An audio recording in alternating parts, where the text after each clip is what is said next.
use the example, Ronnie Coleman. I think he has like maybe 2 million followers. Come on, he's the king. Ronnie will always be the king. I hope I'm alive and hope it's safe to look at the person who beats his best physique ever. I mean, I just don't foresee that. But bro, what was that? What was that? Talking about Ronnie, what was that like? You were supposed to win that. I remember because I was, like I said, I was a big fan. Yeah, I remember thinking, too. Oh shit! And I'm like, oh shit, Dorian's, he's retiring. Flex Wheeler's gonna be Mr. Olympia.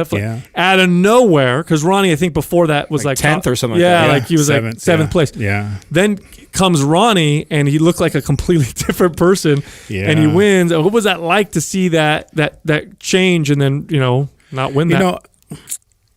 I mean, it's the first talking about it on your show, but I got to be honest.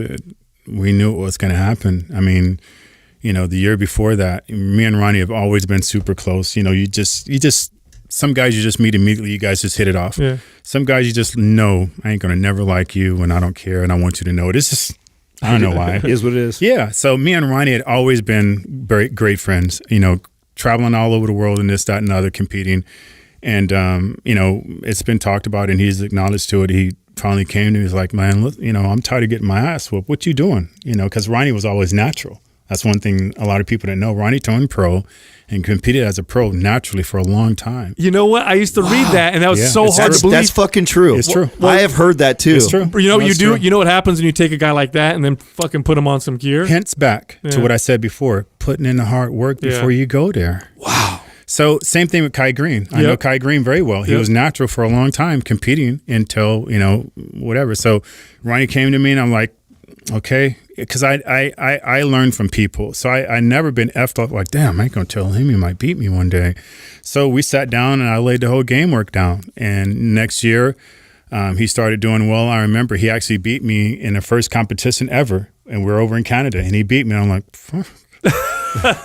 but I was off, right? I was off, but he still, and and it was funny because he was talking about like, damn, Flex, because we're good friends, right? So he's like, damn, Flex, I beat you. Damn, they must think I'm good. I beat you. So it's not like, man, I beat you. Yeah. It's my boy talking to me, right? Yeah. So I'm like, Ronnie, you are good. So the next weekend, we ended up competing again, and I was in Florida at the Florida Pro Cup, and I ended up winning. And then it was a big show the following weekend, and I did champion back in those days. And I'm like, fuck. And he's right on my ASS. And he's never been in a call out with me. I mean, he's been like third or fourth call out, and I've always been call out number one. So I'm like, huh. And then, I beat him in that show. And then the following year, I watched his physique change. We were working with the same person for our diets, and Chad Nichols. And Chad had actually told me, he goes, "Wow, Ronnie can't handle your diet." I go, "What do you mean?" He goes, "Because I go 0 carbs for a long time. I can just do that. I don't go into what they call ketosis, or no, it's really dangerous. Hypoglycemic. Oh, right. When you don't have enough carbs, I can just handle it for whatever reason. He goes, "Yeah, I dropped Ronnie down to like 200, grams of carbs, and he almost passed out." He goes, "Mashad, I can't do this shit." So so his low was like 500-600. I'm like, everybody's different, right? Yeah. But I just watched him change, and Chad would send me pictures of Ronnie getting ready, and I'm like, God dang, we still thinking, well, you're going to beat him because you're shaped, this, that, and the other. But I'm like, so I remember being on stage, 1998, and, I was in the first call out. I think Ronnie was in the third call out. We never even met each other on stage, but I remember watching him and standing behind him like, God dang. And I, here he is doing a crab pose and his back is striated from top to bottom, his glutes. And I'm thinking to myself, what are they missing with him? He looks better than I do. I'm like, fuck, I hope they don't catch up and figure this out, right? So, whatever happened. So you knew it was coming. Yeah, and I mean, it's been talked about before, and I got to be honest, regardless who I upset or not. I mean, it's noted. But I had I signed with another company 15 days before that Olympia, so I left the Weider organization, and I joined this company called Biochem.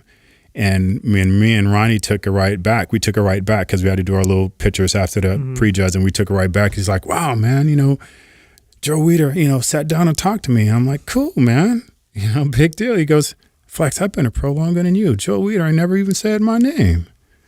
I'm like, "Well, shit, he should. Look at you, Ronnie." So I'm like, so he goes, "Well, he offered me a contract." I'm like, "Take it, dude, take it."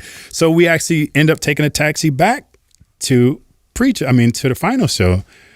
He's like, man, I signed with Joe Weider. I'm like, hell yeah, good for you, Ronnie. So, wow. So like I said, he was in call out 3 and I was in call out 1. So if you look at the score, I have 5-5 and his has got to be like a 7 or a 9 or something like that. So mathematically, it was weird because the next 2 rounds were supposed to be, it's no one who can beat me at that time. And I was posing because I was a great poser and Ronnie's not really noted as a great poser. And then pose down, which is just the presence you create. And I was kind of pretty good at that. So, but he perfect scored me in those and ended up winning by 2 points.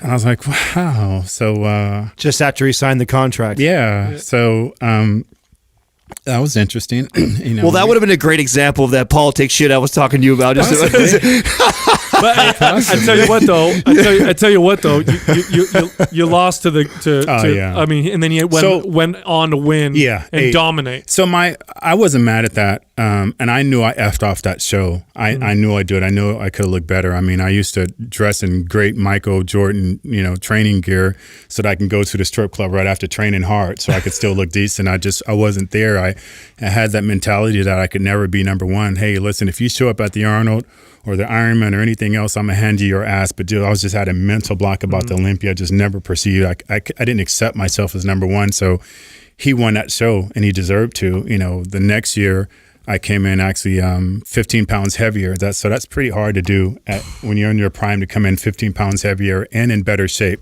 And for whatever reason, he kind of missed his peak. He wasn't there. So back then we were really close with each other. Whether I wanted to beat you or not, or that other person, we were close. We talked, we hung out, and we traveled the world together. It's not like now. So immediately when we take off our clothes backstage, we know what's going on. When we have a look at you, like, as soon as you take your clothes off, we already know, who's the challenge, who's not. So, I got undressed, we're working out, and Ronnie finally get undressed and like, oh my God, you got him. So everybody's running out to me back, you got him, you got his ass. I'm like, I got him, right? Yeah. So I go off on stage and, big story is he perfect scores me. So I'm like, So that's the year that I took off my medallions on stage. Right. So, but it hit me. It finally dawned on me like, okay, I'm better than that. So my thing was I took off these medallions because I'm sure you've seen it at a show before where a person's rewarded first and another person rewarded second. Oh, we made a mistake. But meanwhile, the person who took second, he's pissed. And the person who won is like, oh, we made a mistake. Number 1 goes to 2, number 2 goes to 1. And all of a sudden their atmosphere changes. The guy who thought he won, now he's pissed. The guy who thought he's lost, he feels like a champion. Why?